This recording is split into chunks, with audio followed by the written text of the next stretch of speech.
Good morning students. Class 6 chapter 10 मैंने आपको chapter 10 Jhansi की रानी आपको क्लियर करवा दिया था बेटा। इसके क्वेश्चंस के आंसर मैं आज आपके पास सेंड कर दूंगी। ये सारे क्वेश्चन आंसर हैं। अब ये देखिए, भाषा की बात में ये मैं आपको ये समझाना है आपको, तो मैं इस वीडियो के मुताबिक आपको समझाती हूँ। नीचे लिखे वाक्यांशों को पढ़ो। का, के और की दो संज्ञाओं का संबंध है। सभी को पता है का और की मतलब संबंध स्थापित करते हैं। ऊपर दिए गए वाक्यांशों में अलग अलग जगह इन तीनों का प्रयोग हुआ है। ध्यान से पढ़ो और कक्षा में बताओ कि का, की, के का प्रयोग कहाँ और क्यों हो रहा है। ये देखिए, झांसी की रानी। अब झांसी की रानी क्यों हो रहा है प्रयोग, ये बच्चे ध्यान से सुने कि संज्ञा मतलब स्त्रीलिंग संज्ञा, रानी स्त्रीलिंग संज्ञा है, की छाया स्त्रीलिंग है और यहाँ पे कहानी स्त्रीलिंग है। तो स्त्रीलिंग संज्ञा से पहले, स्त्रीलिंग संबंधी संज्ञा से पहले की का प्रयोग होता है। रानी स्त्रीलिंग है और संज्ञा है, तो स्त्रीलिंग जो संज्ञा होती है केवल स्त्रीलिंग संज्ञा संबंधी के लिए क्या लगाते हैं, की का प्रयोग करते हैं। इससे पहले स्त्रीलिंग संज्ञा से पहले ऐसी ये स्त्रीलिंग संज्ञा से पहले कहानी और छाया, स्त्रीलिंग संज्ञा से पहले किसका प्रयोग, की का प्रयोग किया जाता है, केवल स्त्रीलिंग संज्ञा से पहले। ठीक है।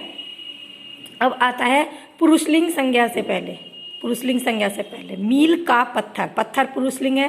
पुरुषलिंग संज्ञा से पहले का प्रयोग होता है। घरौंदा पुरुषलिंग है, साबुन पुरुषलिंग है। ठीक है। स्त्रीलिंग संज्ञा से पहले की का प्रयोग और पुरुषलिंग संज्ञा से पहले का प्रयोग किया जाता है। अब पुरुषलिंग बहुवचन संज्ञा से पहले किसका प्रयोग किया जाता है, के का प्रयोग। बच्चे क्या है, बहुवचन है और पुरुषलिंग है तो क्या है, पुरुषलिंग वर्ड है ये, तो इससे पहले के का प्रयोग होगा। आम पुरुषलिंग है, 3 ढाक के 3 पात, ये भी पुरुषलिंग है।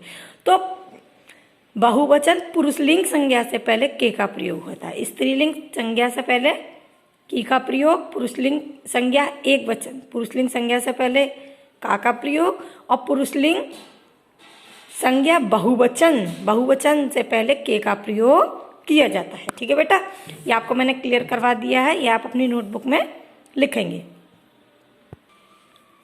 अब बेटा आज हम स्टार्ट करते हैं चैप्टर 11, जो देखकर भी नहीं देखते। यह चैप्टर मतलब ये स्टोरी किसने लिखी है, हेलेन केलर ने, अमेरिका की हेलेन केलर ने ये स्टोरी लिखी है। इसकी लेखिका हैं जो देखकर भी नहीं देखते, मतलब जो देखते हैं उसे भी वह जो लोग देखकर भी अनदेखा कर देते हैं। यह बात उन लोगों के लिए कही गई है जो अच्छे काम को देखकर भी बिल्कुल टाल देते हैं। स्टार्ट करते हैं इस चैप्टर को। लेखिका कहती है, कभी कभी मैं अपने मित्रों की परीक्षा लेती हूँ, यह परखने के लिए, परखने का मतलब होता है जांचने के लिए, परीक्षा लेने के लिए। ठीक है, जांचने के लिए, परखने के लिए कि वह क्या देखते हैं। हाल ही में मेरे एक प्रिय मित्र मतलब जो सगा मित्र होता है, एक प्रिय मित्र दोस्त जंगल की सैर करने के बाद वापस लौटी। मैंने उनसे पूछा, आपने क्या क्या देखा? कुछ खास तो नहीं। उनको बड़ा अजीब लगा यह सुनकर, कुछ खास तो नहीं। उनका जवाब मुझे बहुत अचरज नहीं हुआ, मतलब मुझे बिल्कुल आश्चर्य नहीं हुआ, क्योंकि मैं इस तरह के उत्तरों की आदी हो चुकी हूँ, मतलब शौकीन हो चुकी हूँ, मुझे आदत हो चुकी है। विश्वास है कि जिन लोगों की आंखें होती हैं वे बहुत कम देखते हैं। सही, ये बिल्कुल सही बात है। जिन लोगों की आंखें होती हैं तो वे हर अच्छी चीज़ को देखकर भी अनदेखा कर देते हैं। क्या यह संभव है कि भला कोई जंगल में घंटा भर घूमे और फिर भी कोई विशेष चीज़ न देखे? मुझे जिसे कुछ भी दिखाई नहीं देता, जैसे कुछ भी दिखाई नहीं देखता, सैकड़ों रोचक चीज़ें मिलती हैं। पता जंगल में भला कौन सी चीज़ नहीं मिलेगी आपको, जिन्हें मैं छूकर पहचान लेती हूँ। लेखिका जी कहती हैं, मैं भोजपत्र के पेड़ की चिकनी छाल और चीड़ की खुरदरी छाल को स्पर्श से पहचान लेती हूँ। लेखिका कहती हैं, क्योंकि उनकी छोटी सी उम्र में आँख और कान दोनों में ही प्रॉब्लम हो गई थी, ना वो ज़्यादा देख सकती थी ना वो ज़्यादा सुन सकती थी। बसंत के दौरान मैं टहनियों में नई कलियां खोजती हूँ, मतलब ढूंढती हूँ। मुझे फूलों की पंखुड़ियों से मखमली सतह छूने और उनकी घुमावदार बनावट महसूस करने में, मतलब ये सारी प्रकृति का वर्णन किया है यहाँ पे। मुझे फूलों की पंखुड़ियों की मखमली सतह, मखमली कोमल सतह छूने और उनकी घुमावदार बनावट महसूस करने में अपार, मतलब बहुत आनंद मिलता है। इस दौरान मुझे प्रकृति के जादू का कुछ एहसास होता है। कभी जब मैं खुश नसीब होती हूँ, मतलब खुश नसीब होती हूँ, अपने भाग्य को बहुत अच्छा बताती हूँ, तो टहनी पर हाथ रखते ही किसी चिड़िया के मधुर स्वर कानों में गूंजते हैं।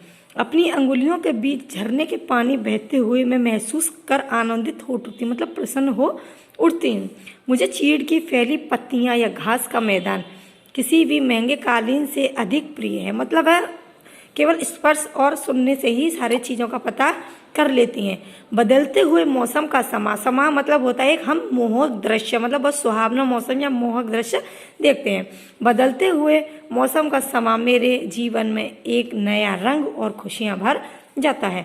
कभी कभी मेरा दिल इन सब चीज़ों को देखने के लिए मचल उठता है, मतलब जिद करने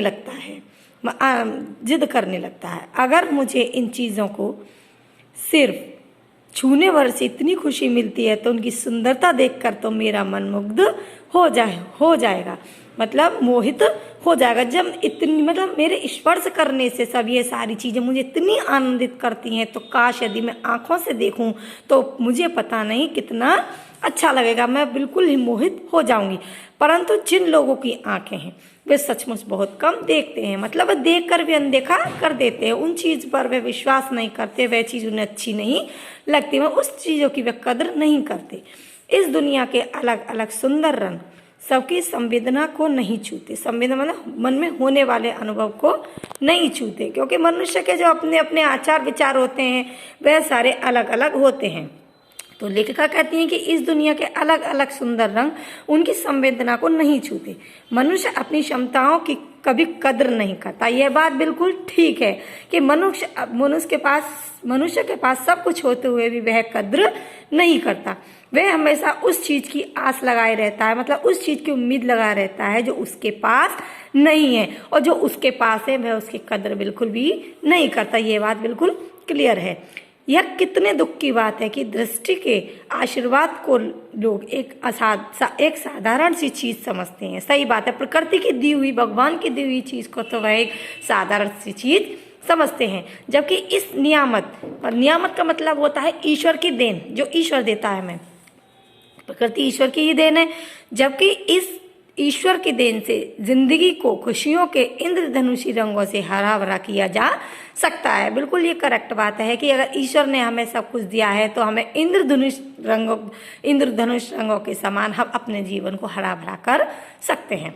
ठीक है बेटा, ये चैप्टर आपका क्लियर हो गया, इसको आप रीड करेंगे। इनके ये क्वेश्चन आंसर हैं बेटा, मैं आपको पास भेज दूंगी, आप इसकी एक्सरसाइज फिल करने की कोशिश करेंगे। ठीक है, मैं आपके पास सेंड कर दूंगी। ओके बेटा, थैंक यू।